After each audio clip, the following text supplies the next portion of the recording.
Congress party Adilabad assembly in charge Katti Srinivasa Reddy ప్రజాసేవ కోసమే America నుండి ఆదిలాబాద్కు వచ్చిన తర్వాత కేసర్ ఫౌండేషన్ స్థాపించి దాని ద్వారా అనేక సేవా కార్యక్రమాలు చేపడుతున్నారు. అందులో భాగంగానే 3 ఏళ్ల కిందట ప్రారంభించిన నిత్యాన్నదాన కార్యక్రమం నిర్విరామంగా కొనసాగుతుంది.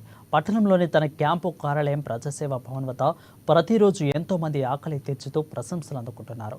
అన్ని దానంలోకెల్లా అన్నదానం చాలా గొప్పదనే నానుడిని నిజం చేస్తున్నారు. ఈ నిత్యాన్నదాన క్షేత్రానికి పలు ప్రాంతాల నుంచి వచ్చి భోజనం చేసి వెళ్తున్నారు. ఇక మంచి ఆలోచనతో ఇలాంటి కార్యక్రమం నిర్వహించడం అభినందనీయమని కేసీఆర్కు నిండు మనసుతో ప్రజలు అభినందనలు తెలియజేస్తున్నారు.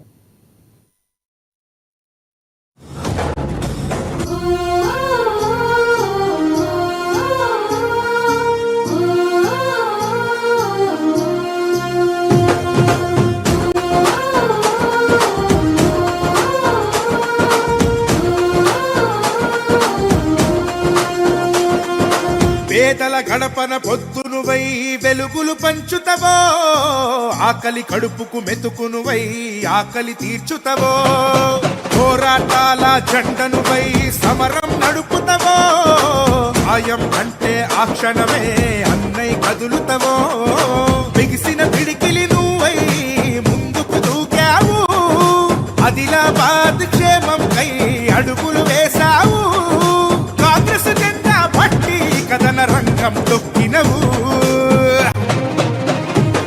శ్రీనన్న నీ వెంట నిరుపేదల చేయుతా, కంది శ్రీనన్న మాకు నువ్వే కొండంత, శ్రీనన్న నీ వెంట నిరుపేదల చేయుతా, కంది శ్రీనన్న